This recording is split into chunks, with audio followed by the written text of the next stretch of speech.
اکثر ہم نے سنا بھی ہے اور پڑھا بھی ہے. توجہ چاہوں گا علماء کرام کی. ایک بار آپ بولے یا رسول اللہ. مجھے پتا تو چل جائے کہ آپ یہاں سننے کے لیے آئے ہیں یا سے آرام کرنے کے لیے آئے. بات سے غلطی سے بچ کر ایک بار بولے یا رسول اللہ. ہم ایک ایسے ولی کی بارگاہ میں اپنی محبتوں کا خراج پیش کرنے آئے ہیں جن کا تعلق ایک ایسے خاندان سے ہے, ایک ایسی خاندان سے ہے, ایک ایسی دانشگاہ سے وہ پروردہ ہے اور ایک ایسے سلسلے کے وہ چشم و چراغ ہے جسے ساری دنیا سلسلہ نقشبندیہ کے نام سے. میرے پاس وقت نہیں ہے. سلسلہ نقشبندیہ نے لوگوں کے دلوں میں عشق رسول بھرنے کے لیے, لوگوں کے دلوں میں محبت رسول کے چراغ بنانے کے لیے اور بھٹکی ہوئی انسانیت کا رشتہ اللہ رسول سے, قرآن کی تعلیم سے, حدیث کے فرامین سے جوڑنے کے لیے جو اس سلسلے نے کام کیا ہے وہ کسی پر وقت نہیں ہے, وہ سب کا ملا ہے. مجھے وقت نہیں ہے. ہم ایک ایسی بارگاہ میں آئے ہیں جہاں علم بھی ہے, جہاں تدبر بھی ہے, جہاں دانش مندی بھی ہے, جہاں کرامت بھی ہے, جہاں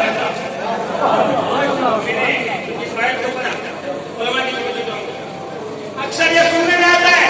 جو ولی بنتا ہے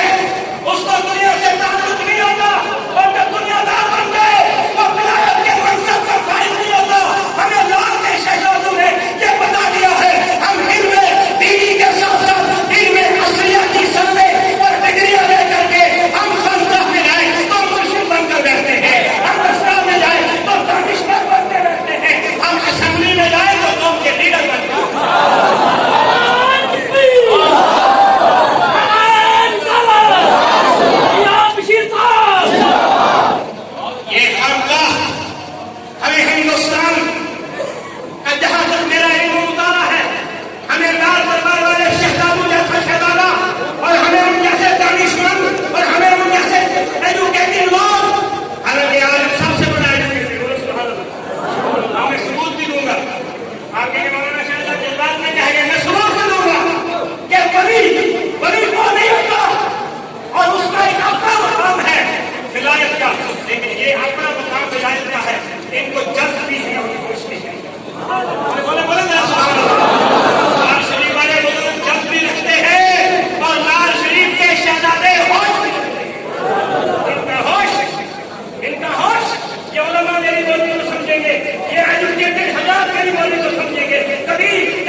सारा सिलसिला रूहानी तौर पर बरेली शरीफ से निकलता। और आप को मालूम होगा हमारे उलमा और बिल्कुल फिर क्या कुछ होने लगे कई बार अल्हम्दुलिल्लाह हमें भी ये मौका एक दो बार मिला है कि हम लाल दरबार के कुर्स में हमें भी हाजिरी देने का मौका मिला। हमारे उलमा इकराम को खुद से बुलाकर मियां साहब ने स्टेज का सारा निजाम हजरत कायदे सुन्नत हम सब के पेशवा और हम सब के कायद जमात अहले सुन्नत की शान हजरत मौलाना मुफ्ती सैयद मुशर्रफ साहब की सदारत में सारा स्टेज उलमा के हवाले कर दिया। मेरे दोस्तों बुजुर्गों की बड़ी तारीफें हैं, उनका बड़ा ऊंचा मकाम है। ये नहीं उन्होंने किया, आप जरा सुनेंगे गौर से, लाल बाबू ने ये नहीं किया कि जब मार लेना हो तो वो होश में रहे, नजराने लेने में होश में रहे, और जब नमाज का वक्त आए तो जान तारी हो जाए कि साहब हम ये मजबूर है, नमाज के लिए मजबूर है, रोजे के लिए मजबूर है, जुमा की नमाज के लिए वो मजबूर है, तिलावत कुरान के लिए मजबूर है, लेकिन देसी और पोल्ट्री फार्म के मुर्गे में वो फर्क करने के लिए मजबूर नहीं है। ये लाल वालों का पैगाम नहीं, लाल वालों का पैगाम ये है कि हम अपनी दुनिया के लिए तो मजबूर हो सकते हैं, लेकिन जब शरीयत मुस्तफा का मामला आ जाए तो आज भी लाल को लाल सरदार का हर बच्चा 3 बजे मुसल्ले पर सर रख के ऐलान करता है सुभान रब्बियल आला, सुभान रब्बियल आला, और फिर वो जिधर नजर डाल देते हैं, अगर दिल ताले भी हो तो अल्लाह वालों की नजर से अल्लाह उनके दिलों को मुनव्वर कर देता है। जिस शायर ने जिस छत के शायर हम और आप